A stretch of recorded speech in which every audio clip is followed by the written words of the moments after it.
आता आपण कुठून आला आता मोसमध्ये? आम्ही इथं विठ्ठलवाडीच्या इथून आलो जवळ. विठ्ठलवाडीच्या इथं जवळ राहिला आहे. अच्छा, हे मोसम कुठून माहिती कळली कशी? माहिती अशी म्हणजे इथं 5 वर्षापूर्वी इथं बोर्ड लावला होता की आंबा महोत्सव चालू होणार आहे. त्यामुळे आम्ही आलो आणि आंबे खरेदी करायला लागलो. तेव्हा इथं ह्यांचा आंबा आवडला आम्हाला. काय वैशिष्ट्य यांच्या आंब्यामध्ये? त्यांच्या आंब्यामध्ये वैशिष्ट्य म्हणजे अजिबात खराब बिराब काही लागत नाही आहे. गोडी तर छानच आहे आणि भाव अगदी रिजनेबल आहे. कोकण महोत्सव नाव आहे. हां, कोकणातून एकदम ग्राहकांच्याकडे एकदम.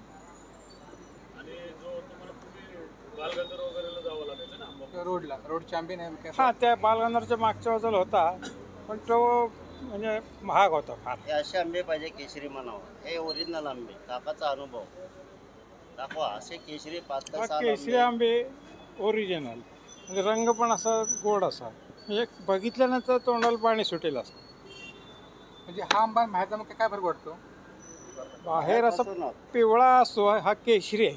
केशरी हा रत्नागिरीचाच असतो. पायरी असतो, तो सुद्धा असा पिवळासर असतो.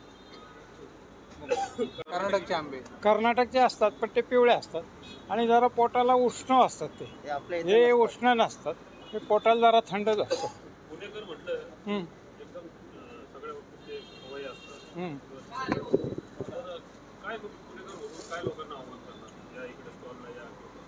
पुणेकर म्हणून आम्ही असं आवाहन करतो की ह्या बाजूला म्हणजे मार्केट यार्डपेक्षा इथं तुम्ही आंबे घेत जा. म्हणजे एक तुमची खात्री पटेल पहिल्यांदा आल्यानंतर.